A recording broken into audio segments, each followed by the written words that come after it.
So here we go. Good morning, everyone. Good morning. This is the headac's first talk show, seriously, and we're here with Amanda Dennis. Hi. Hi. This is...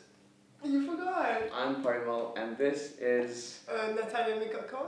You can call her Nat, right? I don't know. Oh, do you want... do you want nicknames? No, I'm Cam, just... Nuts. Today we've got a really special guest. We've got Amanda Dennis, who taught our rhetoric class. And Amanda, could you tell us a little bit about how you got to Sciences Po? Because I know you're from the US, right? I am from the US, yes. How I got to Sciences Po, the story of how I got to Paris is slightly more interesting, but I can tell you the story. Wait, let's get the more interesting story, right? Like, okay. I mean... I was a graduate student, and I was studying a lot of French philosophers, and I noticed something interesting about a lot of the French philosophers that I was reading. They all came from this place called ENS. And as a graduate student in the US, I thought, what is this place? How can I get there? And I wanted to see, I guess, literally where these philosophers were coming from. So I arranged for a year of exchange at the École Normale. And after the exchange was done, I realized that I was getting a lot of research done. I really loved Paris. I found a beautiful apartment. So when it was time to leave, I just stayed. And so I finished my dissertation from Paris, and I'm still here. So what did you study? I studied, my PhD is in rhetoric, believe it or not, but what that means for the department where I was working is that it's an interdisciplinary degree, so it moves between philosophy and literature. So when you think of rhetoric, right, a lot of people think of propaganda. A lot of people hear the word propaganda, right? And people think of like these guys in like really gray suits, boring with empty promises. Yeah, they can make you believe anything. Yeah, like, you know, like opium with the masses. What is rhetoric? Is that what that is, rhetoric? Well, it's true. Rhetoric has been treated with a lot of skepticism over the years. And propaganda is a type of rhetoric, but just a type. Okay. And so rhetoric is much, much more capacious than that. It's the ability of a human being to influence another human being in words. So rhetoric is part of your everyday conversation. So what is the difference between Hypnosis? Hypnosis, yeah. Well, here's a taster since you haven't taken the class. And Parimal can tell you this. I might actually quiz him. All right, we'll see. Aristotle's 3 persuasive appeals. 3 persuasive appeals. You know, I would answer your question, but I really don't want to give it away for the students who haven't taken the class. Rhetorical techniques of evasion. But for hypnosis, that falls under one of the categories of Aristotle's 3 persuasive appeals. So he thinks that one of the ways in which we can influence others is through pathos, or by appealing to the emotions. Right. So there are all of these techniques of style, like anaphora, it was the best of times, it was the worst of times. We talked about that, yeah. This melodious way of using language can have an effect that's close to hypnosis. Repetition, advertisers use this to kind of reinforce their branding ideas. So for people who haven't taken the class, and I know that some students have. I did. You haven't taken the class yet. Well, you won't because you're not in the English track. Well, I'm sorry for you. I'm sorry for myself. Can you use the things that you learned in rhetoric for seduction? For purposes of seduction. Yeah, for purposes Parimal of is seduction. really worried about this. Absolutely. It's the ability of a human being to influence another human being in words. Right. Absolutely. So that's yes. Take that class, guys. As I didn't follow the course, what do students practically do? Speeches, debates, yoga? Yoga. We don't do yoga, but we do concentrate a little bit on what's called sort of the corporeal ethos. So the way your body language... Show us. the way your body language sort of kind of is sort of like an accompaniment to what you're saying. Right. So it complements the message, right? Yeah, exactly. But does it complement, or maybe it's the opposite also, because like I've heard that the body language is more important even than words. Yeah, a lot of the signals we read come from the way your body is acting, facial cues, what you do with your hands. Stop moving.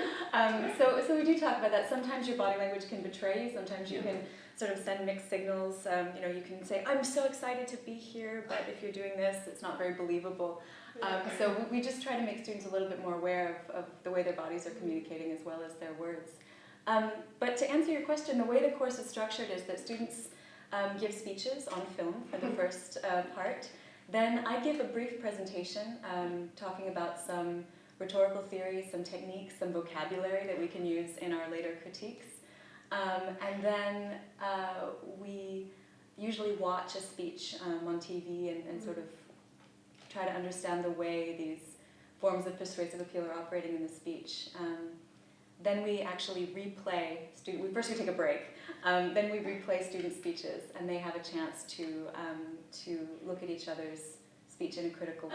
So, so in your class, you really go, you really go from all the way from Socrates to Steve Jobs, which is great because Socrates has influenced more modern thought so much, and Steve Jobs is a god, and that's great. So how do you actually pick what to talk about? Because I know you're personally interested in something that's more classical and more historic, right? Mm-hmm.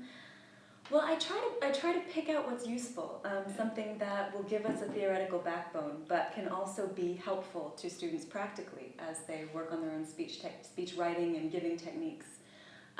So a lot of the more recent rhetorical theory that's come up in the 20th century is based on the ancients, so that's a good place to start. We do talk about Aristotle, Cicero. There's something great about the classics. Yeah. But I also try to mix in a little bit of more recent rhetorical theory, especially work by a theorist called Parimal, because he talks a lot about the audience, Right. And how important it is to pay attention to the audience, to know your audience, to read your audience. And I think that this helps students a lot when they're giving speeches, because they learn to think more about how someone is interpreting what they say and receiving what they say, and so the emphasis is much less on them. Right. Do you have your own favorite orator? Do you? That's a really tough question. Oh gosh, I guess it's a cop-out, but I'm moving back to Cicero. He says that a great speech or a great orator involves technique, substance, and passion. Okay. So it's hard to pick a favorite orator, but I do have to hand it to Obama for making rhetoric cool again. Okay. Do you have an anecdote or an example or a story about a failure? Right, like something that went bad. Well, yeah, but not bad, but like a failure or something. Yeah. Okay. It was supposed to be. You know. Following kind of good rhetorical strategy, what I should give you right now is a story. I should give you a narrative. Narrative is wonderful for kind of attracting people's minds and keeping one's interest, but I can't think of a specific example. Everyone's a child. No, but it's true. When someone starts to telling you a story, you start listening. No, it's like true. a child. Yeah, and Obama does this a lot as well. Or I on the inside, yeah. But Obama does do this, right? Yeah, he did actually. His 2008 speech. He talked about the life of a 106-year-old voter, Right. and everything she's seen. Ohio, or I might make that up. But yeah, okay. Go on. But I can't think of a specific example. Really, I've been racking my brain. Yeah. But I suppose any time rhetoric shows itself, it fails a little bit. Because it's something, like seduction, it should be subtle. Yeah. It shouldn't show itself. I'm taking notes, trust me. So it's, if your rhetorical techniques are too obvious, then they might not be as effective. So let's talk more about you. What are your other hobbies, passions? What do you like doing? Well, hobbies and passions. Whenever I can, I take a trip somewhere. I love to travel, either somewhere I've never been before or somewhere I've been but want to see more of or go again. I ran a marathon maybe 3 years ago, and I don't know that I'll do that again. The training was just, it kind of cut into my writing schedule. So how long did it take you? To train? To run. 4 hours. Something maybe a little over 4 hours. I remember I beat Oprah Winfrey's score, and that was really nice. You beat a what? Oprah Winfrey's marathon time. This is a statistic that I've gotten secondhand, so you may want to Google this. I think she's up at over 5 hours, so I think I beat her by quite a large margin. Well, congratulations. Which was great. We weren't running in the same marathon. Yeah. Okay. But just I can imagine that. No, yeah. When we have Oprah on our show, I'm gonna remind. Do you speak French? Yes. Yeah. Did you study before coming to Paris, or did you start here? I did. It's funny because when I came to Paris, I labored under the delusion that I spoke French. I could read French. I could read French and I could write French, and I used a lot of French for the research I was doing. but speaking was a different matter. Yeah. So it actually took me a good 3 months before I was comfortable really, expressing myself here. Did you ever do Latin? No, I did ancient Greek. You did ancient but Greek? I had to choose, and I chose ancient Greek instead of Latin. I do regret not knowing Latin. I would love to be able to read. But Greek helps you too in. It does. It's wonderful. I mean, it gives you a new approach to English. I hear that this happens with Latin too, just because so many of our words come from ancient Greek. Yeah, but it's hard to keep up with ancient Greek. Do you use it? I don't do it anymore. I kind of still know the alphabet. I can barely read. It's terrible. Yeah. But I think what's most fun about it is understanding the way the language works. Yeah.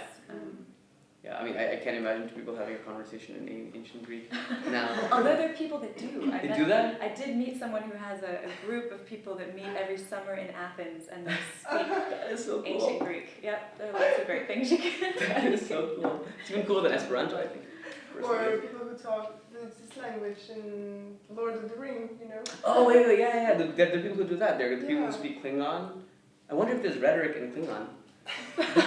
That would be kind There of. must be. There must be. What do you plan on doing in Paris other than teaching at AUP and? Well, my current project is that I'm working on a book that's based on my dissertation. So, Okay.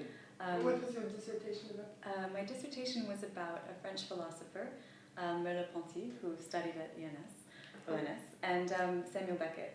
So the book that I'm working on is going to be about Samuel Beckett and Merleau-Ponty. But how are they related? How are they related? That's a wonderful question. Because I don't know that there's one actually. That there's a relationship. What I argue is actually that the two are related around their ways of theorizing space. That they both see language as a kind of environment or a universe, a place where you can kind of operate as you would in space. So can you hide in this space? Can you hide in the space of language? I love that question. Gosh, definitely. You can hide by building up these huge sort of shields of words. Can certainly be a way of Shields of words. protecting oneself as well as sort of expressing oneself or exposing oneself. So language is a kind of multifaceted sort of surface or space or environment. And your book is also going to be on these same themes. Yeah, it's going to be called Beckett and the Senses of Literature.